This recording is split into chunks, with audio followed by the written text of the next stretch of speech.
Good morning, my YouTube friends. Monica here with MyWyoStyle.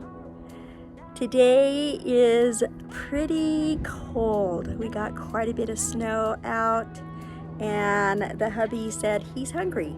So we're gonna go through our leftovers, and I'm gonna show you what you can do with your leftovers. I'm going to can some of it, so that way it's a meal in a jar that we can take camping and just pop it open and warm it up. So come along with us today.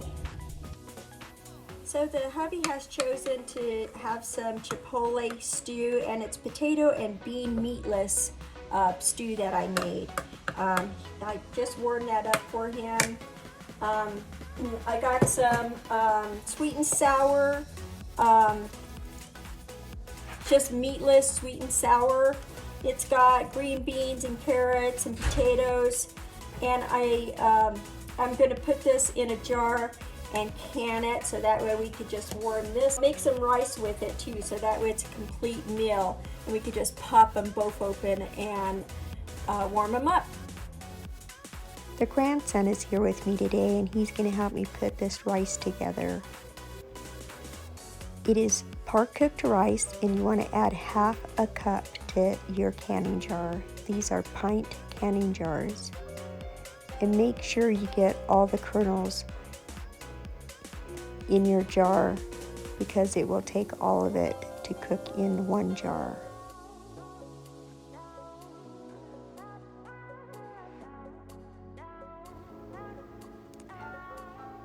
These jars are ready to go. We will add individual seasonings to this, and we will give you the recipe in the description box below. These jars are cilantro lime. You'll want 1 tablespoon of lemon juice, 1/2 teaspoon of salt, and 1/4 teaspoon of cilantro.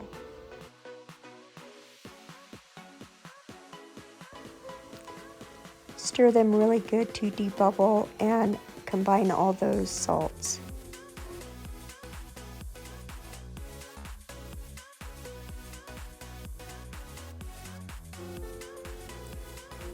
These are the Mexican rice version. 1 tablespoon of tomato sauce, 1/2 teaspoon of garlic salt, and 1/4 teaspoon of Sazon, Mexican seasoning.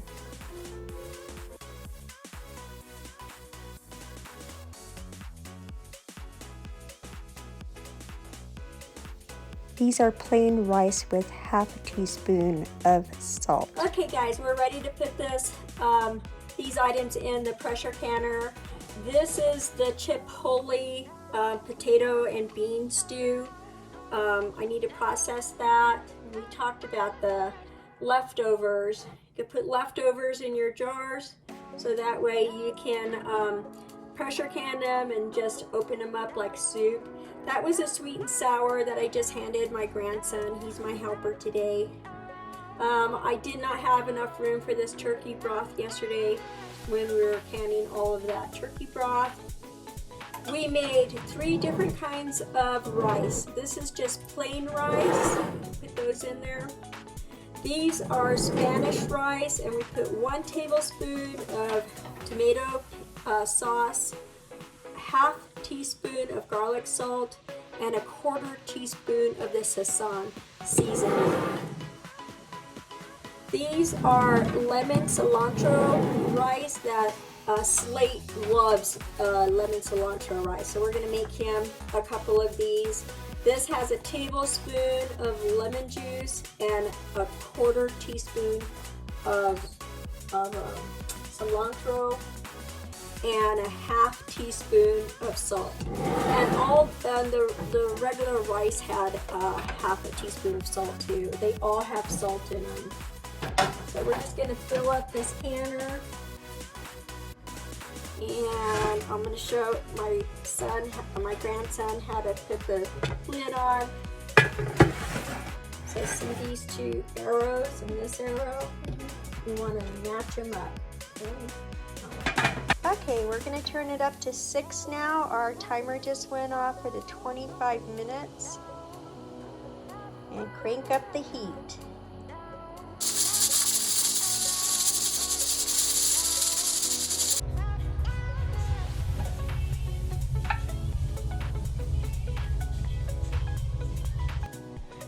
Okay, so I processed both of those, the leftovers and then the rice, separately, because the leftovers I had to do for 75 minutes, but the rice I only bring it up to, and this starts to rock on my pressure canner, and then I automatically just turn it off, because that's all the time that's needed to cook the rice. It's not a timed pressure cook. This is why it is not USDA approved, because I do not cook it for 75 minutes. So those are the kind of things that you have to make your mind up whether or not you want to try to do that canning like this. Some of them are already starting to pop and seal. Here's the plain white rice. So like I said, it's up to your discretion whether you want to do it or not.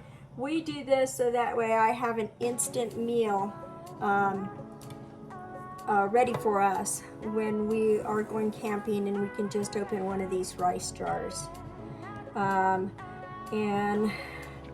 We did the cilantro lemon version, the Spanish rice one, and then the plain rice. So that's a conclusion of what you can do with your leftover. Okay guys, while that was processing, I had another canner going, and since we're gonna go camping, I thought I'd get this one done. I knew that we weren't gonna get our pineapple ate, so I went ahead and made some pineapple juice.